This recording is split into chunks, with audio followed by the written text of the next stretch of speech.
Encore une semaine épique dans l'interminable feuilleton Elon Musk Twitter. Une semaine qui a débuté avec ce qui s'annonçait apparemment comme un choc de titans. Une menace de guerre thermonucléaire entre deux super-héros de la tech, Elon Musk contre Tim Cook d'Apple. En début de semaine, en effet, Elon Musk a posté un tweet laissant entendre qu'il était prêt à partir en guerre contre la marque à la pomme.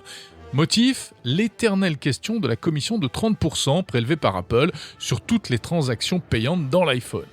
Comme Musk s'apprête à lancer son service payant à $8, évidemment, ça l'a un peu énervé et il a semblé découvrir le problème.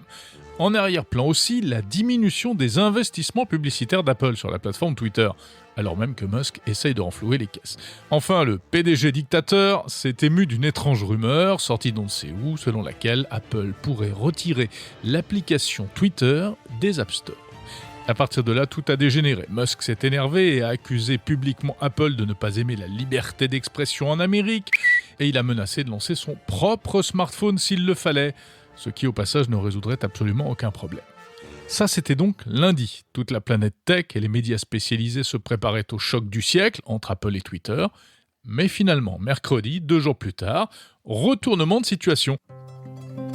Au siège d'Apple à Cupertino, à côté d'un joli étang de méditation, dont Elon Musk a d'ailleurs posté la vidéo, eh bien, le grand Manitou de TTS, Twitter, Tesla, SpaceX, a rencontré Tim Cook en personne pour un sommet stratégique. On ne sait pas ce que se sont dit les deux hommes, qui au passage sont quand même parmi peut-être les plus puissants de la planète. Mais en fin de journée, un nouveau tweet nous a appris que le malentendu était résolu. En gros, qu'il s'était rabiboché et que la hache de guerre n'avait pas besoin d'être déterrée. Voilà pour le match Apple-Twitter.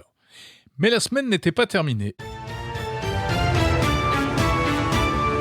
Un troisième personnage est entré en scène, non pas pour prendre part à cette vraie fausse guerre Apple-Twitter, mais pour poser un nouveau dossier sur le bureau déjà bien encombré d'Elon Musk. Cet homme, c'est le Français Thierry Breton, qui, au nom de la Commission européenne, a tenu à rappeler publiquement à la firme américaine ses obligations face à la réglementation européenne, et en particulier face au futur règlement DSA qui doit entrer en vigueur à l'été 2023. Selon Thierry Breton, Twitter doit mettre en œuvre les moyens de lutter contre la désinformation, de renforcer la modération des contenus, de protéger la liberté d'expression et de limiter la publicité ciblée. Et le problème, c'est qu'Elon Musk vient de virer la moitié des employés de la plateforme, ce qui visiblement inquiète fortement Thierry Breton. Twitter aura-t-il les moyens de respecter la loi ? Derrière cela, c'est carrément l'éventualité d'une interdiction de Twitter sur le territoire européen qui se profile. On n'en est pas là, mais en attendant, on revient aux questions existentielles du début. Quelles vont être les conséquences à long terme sur le débat public, la liberté d'expression, les libertés individuelles et même, n'ayons pas peur des mots, le fonctionnement de la démocratie.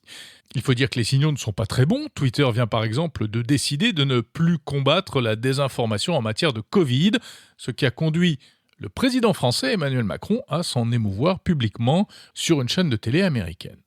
Alors cela dit, Musk continue malgré tout d'appliquer sa méthode, à la fois en matière de management, mais aussi de modération de Twitter. Et par exemple, il n'a pas hésité, en fin de semaine, à suspendre le compte du rappeur Kanye West, qui semble avoir complètement sombré du côté complotiste de la force, et qui venait de poster une croix gammée et de chanter les louanges d'Hitler. Bref, résumé de la semaine, on n'aura pas de guerre Apple-Twitter, mais on pourrait bien avoir dans quelques mois un face-à-face Twitter contre Bruxelles-Paris, avec au milieu les conspis. Bref, refaites provision de popcorn, le feuilleton n'est pas terminé.